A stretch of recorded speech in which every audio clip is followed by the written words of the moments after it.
Welcome to the Six Figure Business Mastery Podcast, where every week, Kirsten and Jeanne dive into the essential topics to fuel your business growth. From copywriting to course creation, mindset to video marketing, they've got you covered. Tune in for expert guest interviews on all things marketing and business, and learn how to work on your business, not just in it. So, get ready to unlock your business potential and take it to the next level. Thanks so much, everyone, for joining us today. We are excited to have you here. We're excited to have Eloïse Steen with us. She's a Google Ads strategist, so we have 100,000 questions for her about that.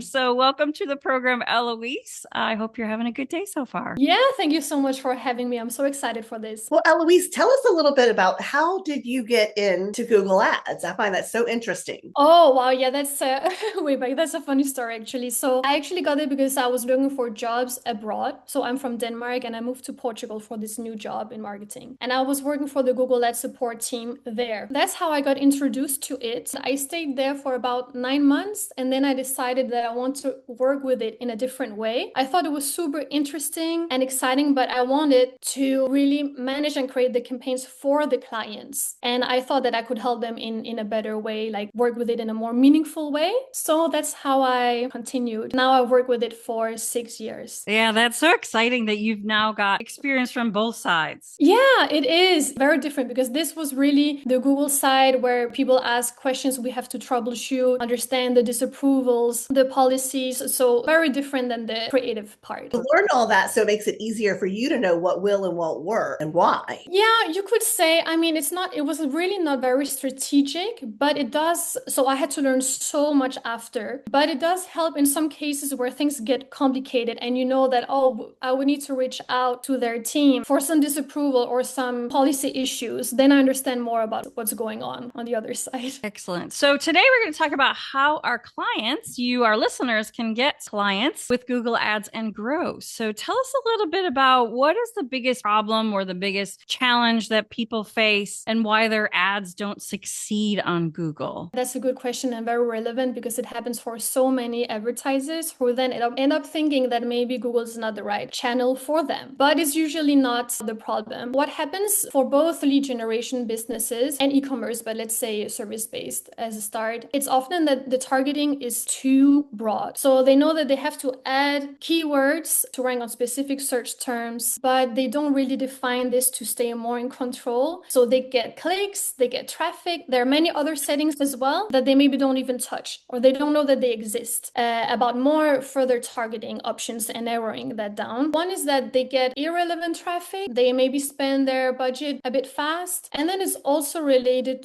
to the landing pages, because every ad on Google has to link to a page on your website. And this one is very important because it's here that the conversion happens. So whether it's a contact, it's a call, sending in a form, many of them, they link to landing pages that are not optimized for the conversion or not necessarily really relevant to that specific campaign and that service, because you want to segment this instead of making it very general. So tell us a little bit more about, I don't know, maybe give us an example of what else we can do besides keywords to make our ads more effective before we go into the landing page, because I have questions about that too. Yeah, so for example, there is targeting options by demographics, age and gender, and also location, which can be broader by an entire country. It can be by state, city, zip codes. So city and zip code, for example, very important for local businesses. In the US, you can also target by income level, whether they are in the top 10% or top 20% and so on. And then you have other segments that you can add of audience insights, whether it's their interests, what they're currently in the market for, what they're currently searching for within different categories, whether it's recently moving or life events, interest in gardening, interest in business. Okay, that's good stuff. Is there a good or a optimum click-through rate?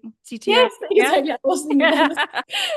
An optimal click-through rate? Yes. That depends really on the industry and the business. It can go, let's say around 3% for some will be good if it's very competitive and very large. It could be 3% click-through rate. But with other businesses, they would aim for, let's say, 10 to 15% click-through rate. So and why to measure this? Out of 100 good impressions of your ad, how many people choose to click on it. And it gives you a good indicator of how relevant the ad is with the copy, and also is relevant in the searches that it appears in, like related to the search terms. So that's a good way to evaluate that. Good stuff. Do you recommend that people do more than one ad as far as the copy and the ad itself and run those at the same time? Or do you prefer people to just do one ad? Yes. So I will also explain how it works now with Google, because maybe you're not aware of it. In the past, some years ago, you had to create one ad and maybe like 3 ads per ad group. So within a certain theme, search terms, you make different headlines for each of them and descriptions, because then you see which one performs best and it's a way to test. But now they have changed it so that you create one ad, but with up to 15 headlines in the same and up to 4 descriptions, even though only 3 headlines will show and also less descriptions. But Google rotates between that. So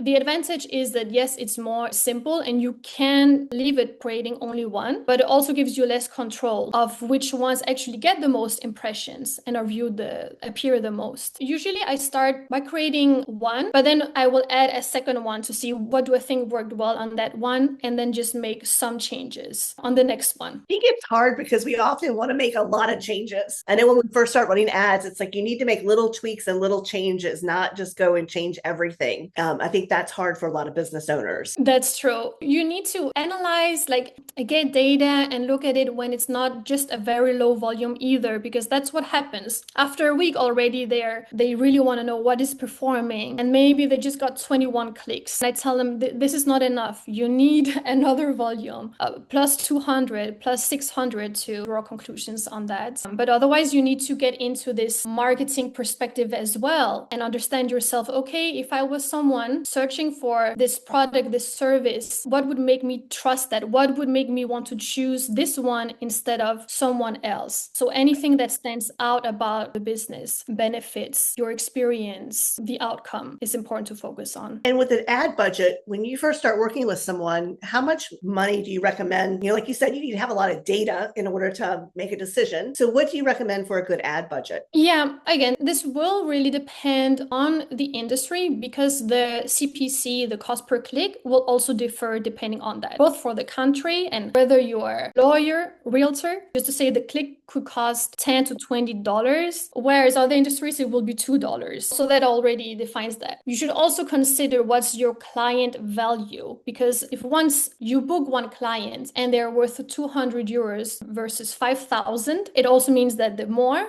you would get in return, the more you can spend. And you do choose your own budget, but I would say as a minimum, it's often required a minimum $1,000 per month, which is still considered the low end. It could be a bit less for a small business and if you just have one service, but it can go up to 10,000, 20,000, or 200,000 for the very big companies. What is different if it is a premium service or a premium product that you're offering? How would you adjust your ads for that? Yeah, for a premium service, so let's say high ticket coaching, for example, I would aim on keywords that also relate to this. Not people just looking for coaching near me, but it could be, for example, coaching to scale to 7-figure business or 6-figure coaching or something else. Or for example, coaching membership within this category that you look for. So that is more related. And then you can also use the other targeting options. But otherwise on this site,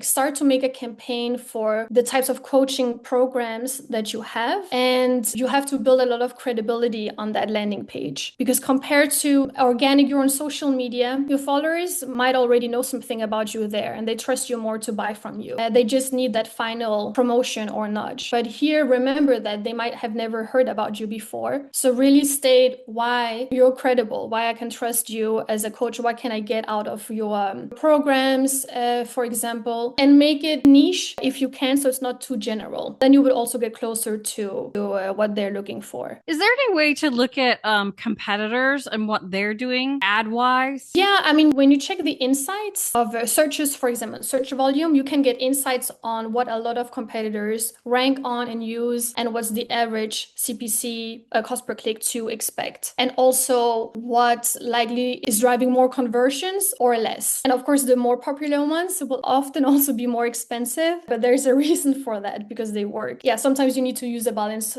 for that in your strategy. And second, I mean, a very easy way to check is that you do a Google search yourself. You just have to make sure that you are within like that location that you want to look for that is relevant, and then type in about your own business, for example, and then see which results come up, what's ranking in result 1, 2, 3, which businesses are they, and how are they writing the ad, and which landing page are they linking to. The landing page, Jeanne, like you said, that's so important, right? To make sure your landing page is going to convert. Do you help your clients with that, or do you just help them with the ads on the front end? I help them with the ads and the account management. With landing pages, I don't build it myself, but I give a lot of consulting recommendations, and especially when starting working together, whether they're just starting out or they are already running ads, but they need an audit and know they can make improvements. I check that first to see, okay, what should we implement here? Is there any changes to make? Because results will always depend on the two of that. Yeah, so I would think the most important thing is to make sure the landing page message is consistent with the ad message. Would you say that's probably the biggest hiccup or the biggest challenge? Yeah, definitely the message, because you can duplicate your landing pages for the Google Ads purposes and make extra ones. For example, if it's local businesses, you have one service in a city and you make another one, but for another city, so it matches the different campaigns and the locations that it shows in, because then people see that immediately when they go there. And if it's wellness clinic, for example, and you have also offer different things from spa to facials, you have a campaign for each category. Oh yeah, that's really smart.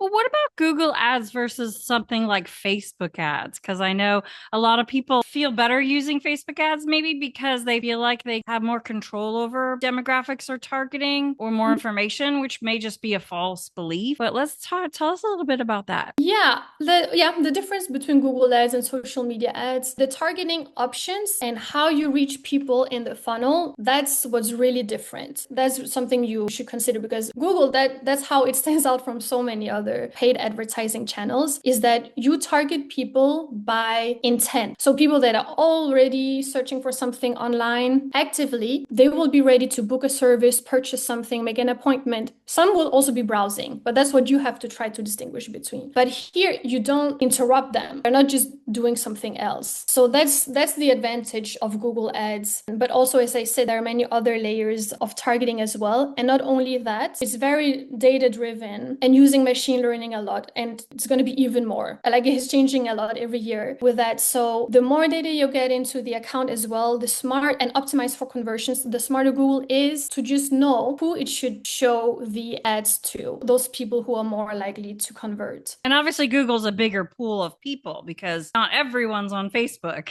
contrary to popular belief. Yes, no, but that's so true. That's a very good point as well, like completely. And you can do social media like organically or with ads, but you also know that you're reaching people. You have to create that interest, that awareness. You don't know if that's exactly where they are at that moment, but on Google, that's where you can reach them. And then you can, of course, also do both to first create the awareness and interest. They get familiar with your brand. And then when they search on Google, they're ready for that. They might know you already when you rank there. And does Google help you with retargeting? Does it like automatically do that, or is that something you have to set up? That would be so smart if it just did automatically that. Yeah, but you can do retargeting, yes. You have to choose what type of remarketing you want to do. If you don't have the highest volume of website visitors, you will probably say, create a list for all recent website visitors, maybe for the past 180 days. You choose as well for the past 37 and so on. And then you can show ads to these people, also with display advertising, what looks more like social media as the type of banner ads with images, but that show on other websites or next to the YouTube channels. So that's when you want to get people back to your site and maybe they are warmer leads. What you can also do, if you know, now I want to sell some other types of services for people who have already been through my coaching programs, for example, you can retarget those who have visited specific sites of your page. Or if it's e-commerce, it would be those who went to check out but didn't complete the purchase, and you can retarget them. So you have to create the lists, and yeah, there are many opportunities for that. The list just has to be large enough. And what's large enough? It depends on the platform it's going to show on, but it can be 1,000. Like, the audience size has to be minimum 1,000. Okay, yeah, that's good. Now you made me think of a whole bunch of other things I need to ask. As far as two things, actually, most importantly, placement of ads. Do you select that, or does Google automatically do that, or do you have the option? Yeah. So this works by campaign type. There's just one campaign type that is different. But let's say you choose to make a search campaign, the placement will be Google search results and text ads. You choose display campaign or YouTube campaign, and it will be on YouTube or other websites. Then there is a campaign type called Performance Max, which is cross-platform one, very simplified into one, which can show both on Gmail, on YouTube, on search, display, all of that. And you put in the assets of images, video, descriptions, and then also Google just takes a blend of that to show on different ones. And here you don't have so much control of where the budget is really going between those. Right. And you just led into my second question, which is there a more popular type of ad, whether video with an image, with just text, or does it depend on the placement? You mean so a popular type of ad for most businesses, for example? Coaches, realtors, those are the two, yeah. Then I would say definitely search, where you can rank by, keywords, intent-based. This is often where you can get the hottest leads, the most conversions, and a higher return on your investment. For these, it can also be good with YouTube ads because they can speak and show some videos, and you get to know them. The targeting is different here. It can be by keywords as well, related and show on YouTube, or by channel category and topics. But YouTube in general doesn't lead to as many conversions as search, is more to support it. Okay, yeah. No, I was actually thinking about the creative for the ad. So does it make more sense to, like, I know on Facebook ads, they like to see video because people will stop and watch video. Although sounds like with Google, they're not, like you said, interrupting people. They're actually placed in a certain place. I understand. No, it's true, but it's because search will be mostly text-based ads. Let's say then that's the most popular. Yeah. No, it's not the same as with social media in that way. You have to work more on ad copy, headlines and descriptions. Of course, then we have video ads that can show on YouTube, but only YouTube. And here it's from 15-second videos to 2-minute videos. Usually, it cannot be as short as it can with meta ads, for example. Excellent. All right. Well, Kirsten, did you have any other questions? Because I just monopolized this whole conversation. You had great questions, Jeannie, and I enjoyed this conversation, even though I wasn't much engaged with it because you had all the good questions. So this has been fantastic, and it makes me want to run Google Ads again. It certainly does. Oh, Eloise, if people want to reach out to you because they're like, I love what I'm hearing, I'm excited, I want to find out more about Google Ads, what is the best place for them to reach you? Oh, yeah, they can reach me on Instagram, Eloise JAS. They can also check my website, eloisesteen.com, but Instagram, you can send me a message there, and then I will reply. Okay, perfect. We'll put that in the show notes. Well, Eloise, you are a wealth of information and we appreciate you sharing all that with us because, to be quite honest, Google ads and social media ads tend to feel like a big black hole where there's just question after question after question. So we're grateful there are people like you who love it and who specialize in it. So thanks for joining us today. Thank you so much. I'm so glad that you learned something. Absolutely. Thanks for listening to the Six Figure Business Mastery Podcast. If you enjoyed listening to this episode and you are ready to leverage video marketing on all online platforms, or maybe even start your own video podcast, then you need to check out the Done For You and Done With You program at themarketingvaadvantage.com and take your business to the next level.